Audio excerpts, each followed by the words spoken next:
मुअज़्ज़िज़ दोस्तों, मैं हूं माजिद मलिक और आप तमाम देखने और सुनने वालों को अस्सलाम वालेकुम। नाज़रीन ग्रामी, गुज़श्ता चंद दिनों से सोशल मीडिया पर यह दावा किया जा रहा है कि वो दीवार जिसके पीछे याजूज माजूज कौम कैद है वो दरियाफ्त कर ली गई है और तशवीशनाक बात यह है कि ये दीवार अब गिरने के करीब है। आज की इस वीडियो में हम आपको इस दीवार के बारे में तफसील से बताएंगे कि ये दीवार कहाँ मौजूद है और इस बारे में साइंसदानों ने क्या इंकिशाफ किया है।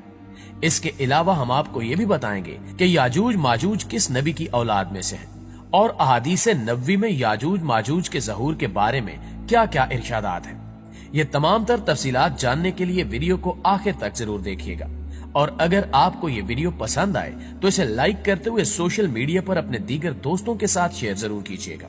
तो आइए चलकर वीडियो का आगाज करते हैं।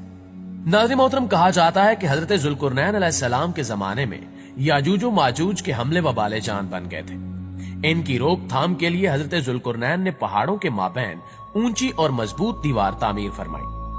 हजरत ज़ुल्कुरनैन और सदे ज़ुल्कुरनैन का जिक्र कुरान करीम की सूरह अल काफ में मौजूद है। जिन ज़ुल्कुरनैन का कुरान में जिक्र है, तारीखी तौर पर वो कौन है, इस सिलसिले में मुफस्सिरीन के दरमियान इख्तिलाफ है। तारीख की किताबों के मुताले के बाद लोगों ने हजरत ज़ुल्कुरनैन की शख्सियत और सदे ज़ुल्कुरनैन यानी ज़ुल्कुरनैन की तामीर करदा दीवार से मुतल्लिक मुख्तलिफ अंदाजे लगाए हैं। बहुत से कदीम उलमा और मुफक्किर सिकंदर आजम को ही ज़ुल्कुरनैन मानते हैं, मगर बाज इसका इनकार करके ये दलील पेश करते हैं कि ज़ुल्कुरनैन दरअसल हजरत सुलेमान अलैहिस्सलाम का खिताब था, इसलिए सिकंदर आजम ज़ुल्कुरनैन नहीं हो सकता। जदीद जमाने के कुछ मुफस्सिर और मुफक्किर ज़ुल्कुरनैन को कदीम ईरानी बादशाह सारिस आजम यानी कोरिश आजम का दूसरा नाम करार देते हैं और ये निस्बतन ज्यादा करीने के आस है।